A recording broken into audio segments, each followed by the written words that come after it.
Hi dear friends, ഇന്ന് ഒരു ഉരുളക്കിഴങ്ങ് കറിയുടെ റെസിപ്പിയാണ്. ഇത് വളരെ കുറച്ച് ചേരുവകൾ ഉപയോഗിച്ച് വളരെ പെട്ടെന്ന് തയ്യാറാക്കാൻ പറ്റിയ ഒരു ഉരുളക്കിഴങ്ങ് കറിയാണ്. എന്നാൽ വളരെ ടേസ്റ്റിയുമാണ്. ഈ കറി അപ്പത്തിനും ചപ്പാത്തിക്കും പൂരിക്കും ഒക്കെ കൂട്ടാൻ നല്ലൊരു കറിയാണ്. അപ്പോൾ അതെങ്ങനെ ഉണ്ടാക്കുന്നത് നമുക്കൊന്ന് വീഡിയോ കണ്ടു നോക്കാം. ഇതിനായിട്ട് ഞാൻ 3 ഉരുളക്കിഴങ്ങാണ് എടുത്തിരിക്കുന്നത്. ഇത് നല്ലതായിട്ട് കഴുകി വൃത്തിയാക്കി വെച്ചിരിക്കുന്നതാണ്. ഇനി നമുക്കിത് പെട്ടെന്ന് വേവിക്കാൻ വേണ്ടിയിട്ട് ഞാനൊരു കുക്കറിലേക്ക് ഇടുവാണ്. കുക്കറിലിട്ട് വേവിച്ചെടുക്കാം പെട്ടെന്ന്. ഇനി ചെറിയ കഷ്ണങ്ങളായിട്ട് പാത്രത്തിലോ കുക്കറിലോ വെച്ച് വേവിച്ചാലും മതി. നമുക്ക് കുറച്ച് വെള്ളമോടെ ഒഴിച്ച് വേവിച്ചെടുക്കാം. ഈ സമയം കൊണ്ട് നമുക്ക് കുറച്ച് ഉള്ളി വഴറ്റിയെടുക്കണം.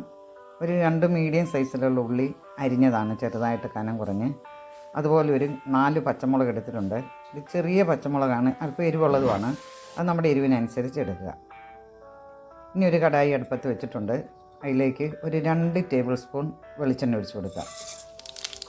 1 ടീസ്പൂൺ കടുക് കൂടി ചേർക്കാം. ഇതിലേക്കൊരു 3 ഉണക്കമുളക് കൂടെ ഇടും. ഇനി നമ്മൾ അരിഞ്ഞു വെച്ചിരിക്കുന്ന സവാള ഇതിലേക്ക് ചേർക്കുക. ഇത് ഗോൾഡൻ ബ്രൗൺ ഒന്നും ആകണ്ട. അതിന് മുമ്പ് തന്നെ നന്നായിട്ടൊന്ന് എണ്ണയ്ക്കകത്ത് കിടന്ന് വഴറ്റിയെടുത്താൽ മതി. പച്ചമുളക് കൂടി ചേർക്കാം. പച്ചമുളകൊക്കെ നമ്മുടെ എരിവിനനുസരിച്ച് ചേർക്കുക. ആവശ്യത്തിന് ഉപ്പും ചേർക്കുക.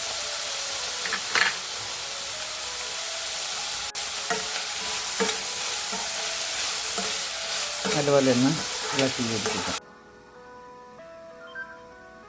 ഒന്ന് മൂടി വെച്ച് വേവിക്കുക. വളരെ തീ കുറച്ച് വേണം വെക്കാൻ കേട്ടോ. അപ്പോൾ നമ്മുടെ ഉരുളക്കിഴങ്ങൊക്കെ നന്നായിട്ട് വെന്ത് കിട്ടിയിട്ടുണ്ട്. അപ്പോൾ അതിൻ്റെ തൊലിയെല്ലാം ഒന്ന് പൊളിച്ച് വൃത്തിയാക്കി എടുക്കുക.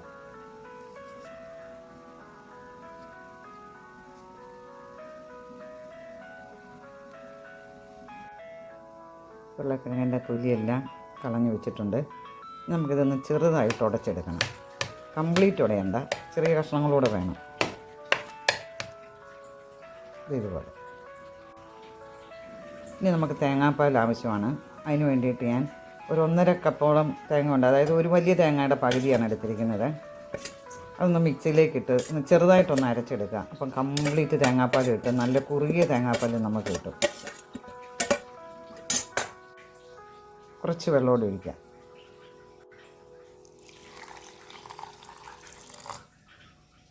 ഒരുപാട് വെള്ളം വേണ്ട. ഇതുപോലെ ഒന്ന് അരച്ചെടുക്കുക. ഇപ്പോൾ പിഴിഞ്ഞെടുക്കുമ്പോൾ നന്നായിട്ട് നമുക്ക് തേങ്ങാപ്പാൽ കിട്ടും. അപ്പോൾ നമ്മുടെ ഉള്ളിയൊക്കെ നല്ലതായിട്ട് വഴറ്റിയിട്ടുണ്ട്. അതിലേക്ക് നമ്മൾ വേവിച്ച് വെച്ചിരിക്കുന്ന ഉരുളക്കിഴങ്ങ് കൂടി ചേർക്കാം.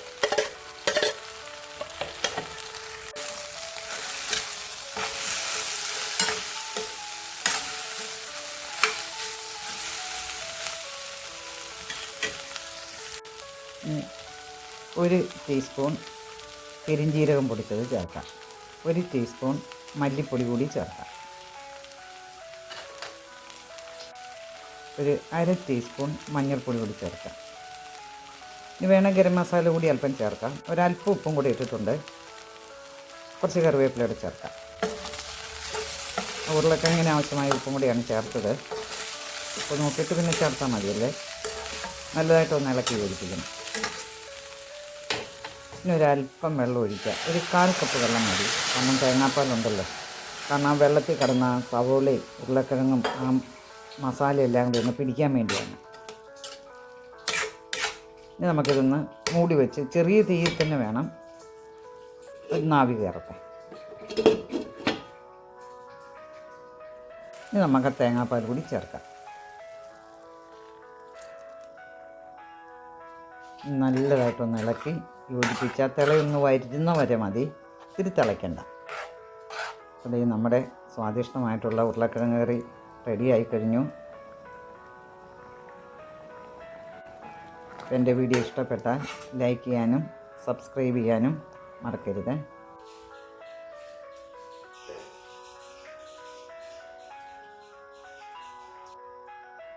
നല്ല കുറുകിയിരിക്കണം. ഇത്